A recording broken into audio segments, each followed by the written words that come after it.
नोरमा group, जो सोचता है वो करता है। आपके अपने सपनों का आशियाना।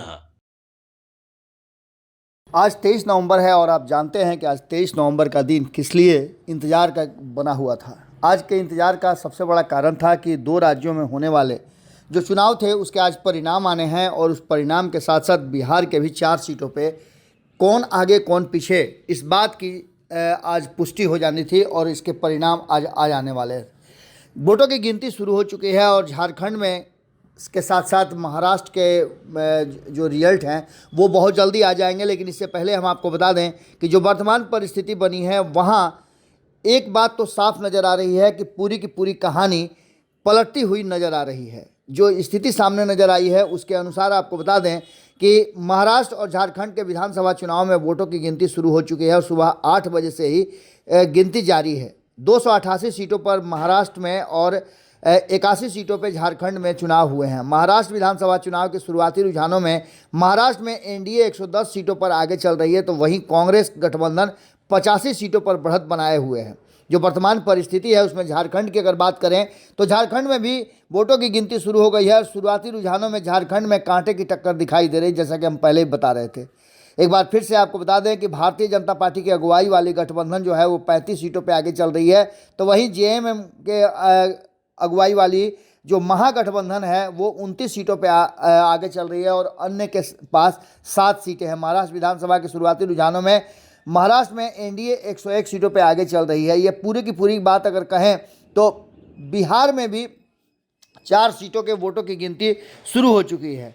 इस पूरी कहानी में एक बात तो साफ नज़र आ रहा है कि जो हम शुरू से ही बताते आ रहे थे कि बिहार सहित जो उपचुनाव हुए हैं अन्य राज्यों में उसके भी आज रिजल्ट आ जाएंगे। और सीधी सी बात है कि जब रुझान आ रहे थे, जब वोटों की गिनती खत्म हो गई तो एग्जिट पोल आ रहे थे, तो उस एग्जिट पोल में भी बहुत सारी बातें सामने नजर आई थी। झारखंड और महाराष्ट्र के साथ साथ बिहार में भी रिजल्ट पलटने की पूरी संभावना दिखाई दे रही है। और किसे कितनी सीटें मिली हैं हमने आपको बताया। संभावनाएँ हैं, अभी रुझान हैं, स्पष्ट बहुमत अभी तक नहीं आया है। और लेकिन एक बात तो ज़रूर है कि वोटों की गिनती शुरू हो चुकी है। जो शुरुआती रुझान है उसमें साफ साफ नज़र आ रहा है कि जिस तरह से हम सुबह 8 बजे से लेकर के लगातार वोटों की गिनती के साथ साथ आपको बता रहे हैं अपडेट। महाराष्ट्र में पोस्टल बैलेट की गिनती जारी है। शुरुआती रुझानों में भारतीय जनता पार्टी 50 सीटों पर आगे चल रही है, जबकि कांग्रेस यहाँ 35 सीटों पर आगे चल रही थी। इसके बाद जब आगे 8:41 में हमने देखा तो उस अपडेट के साथ साथ महाराष्ट्र के शुरुआती रुझानों में भारतीय जनता पार्टी 91 सीटों पे और कांग्रेस गठबंधन, इंडिया गठबंधन जो है वो 65 सीटों पे आगे चल रहा था। उसके बाद जब 5 मिनट के बाद फिर से रुझान आया तो रुझान में भारतीय जनता पार्टी 101 सीटों पर और कांग्रेस गठबंधन 70 सीटों पर महाराष्ट्र में आगे चल रही थी। तो वहीं अगर बात झारखंड की कहें तो 35 सीटों पे आगे चल रही थी बीजेपी गठबंधन और 29 सीटों पे इंडिया गठबंधन आगे चल रही थी। हम लगातार आपको बता रहे हैं कि अभी जो हमारे पास रुझान आया है उस रुझान के हिसाब से अभी भी 110 सीट और 85 सीट पर दोनों ही गठबंधन चल रहे हैं, जिसमें एनडीए गठबंधन 110 और कांग्रेस गठबंधन 85 सीटों पर आगे चल रहा है।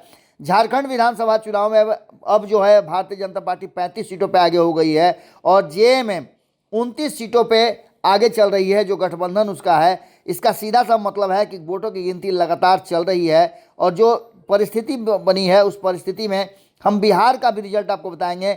बिहार में भी वोटों की गिनती शुरू हो चुकी है और वोटों की गिनती में एक बात तो साफ नज़र आ रहा है कि कहीं ना कहीं इस बार परिणाम बदलते हुए दिखाई दे रहे हैं। झारखंड की 81 विधानसभा सीटों की बात करें या फिर महाराष्ट्र की 288 सीटों की, तो जो वर्तमान परिस्थिति बनी है उसमें ऐसा लग रहा है कि भारतीय जनता पार्टी का प्रदर्शन बेहतर हो रहा है। जैसे जैसे रिजल्ट हमारे सामने आते जा रहा है और वोटों की गिनती हो रही है, हम आपके साथ जुड़ते रहेंगे। बहुत बहुत धन्यवाद, नमस्कार। आपके सपनों को हमने सजाया है, ई होम्स पैनोरमा को हमने बनाया है। ई होम्स मेरा एक सपना था जिसपे मैं पिछले 4 साल से काम कर रहा था। हमने जो बनाया है वो सबने है माना। ई होम्स पैनोरमा में हो आपका भी आशियाना। और फाइनली हमने 2021 में इस प्रोजेक्ट को लॉन्च किया। बहुत लोग अप्रिशिएट कर रहे हैं कि पूर्णिया जैसे शहर में बिहार के, एक तो बिहार की बात करें, उसमें भी पूर्णिया जैसे छोटे जगह में इस तरह का लाइफस्टाइल देना, ये सुन के हम लोगों को बहुत अच्छा लगता है। ई होम्स में हमने कुछ और भी किया है, जैसे हम जिस जगह में रह रहे हैं हमारे फैमिली सिक्योर हो, उनको सिक्योरिटी का ध्यान में रखा है। आपकी सुविधा और सुरक्षा आपके लिए खास है, ये आपका विश्वास है। इसमें आर्टिफिशियल इंटेलिजेंस का 7 लेयर सिक्योरिटी का हमने इस्तेमाल किया है। लस ग्रीन कैंपस को बनाया है, यदि हमारा बाउंड्री वाल है तो वो वर्टिकल गार्डन है। ये जितनी भी फैसिलिटी होता है एक इंटरनेशनल टाउनशिप में, ई होम्स है, ये हम लोग विश्वास नहीं कर पा रहे हैं। जो भी हमारे मित्र दोस्त या जो भी हमारे बाहर के बाहर आते हैं, तो हम लोगों को बहुत अच्छा सुनने को मिलता है और बहुत अच्छा क्रेडिट मिल रहा है। वो सारा हमने सिर्फ एक बिल्डिंग नहीं बनाया, हमने एक बहुत अच्छा लाइफस्टाइल दिया ई होम्स में, और मेरा एक सपना था जिसको मैं आज फुलफिल होते हुए देख पा रहा हूँ। ये आपका आवास है। ई होम्स पैनोरामा में अब आपका निवास है। E homes Panorama, luxurious lifestyle redefined. Panorama group, जो सोचता है वो करता है। अगर ये वीडियो पसंद आई और वह बिहार के राजनीति और बिहारियत से सरोकार रखेनी तो सब्सक्राइब बटन दबा के चैनल के सब्सक्राइब कर ली। ओजे एगो घंटी बा, ओकरा बटन दबा देला से कुल सटीक और मारक खबर रुआ मुफ्त में मिल जाई। अगर रुआ पत्रकारिता के हमनी के नया प्रयोग में सहयोग कर चाहतानी तो ज्वाइन बटन दबा दी। पेटीएम नंबर नोट कर ली 9386816700।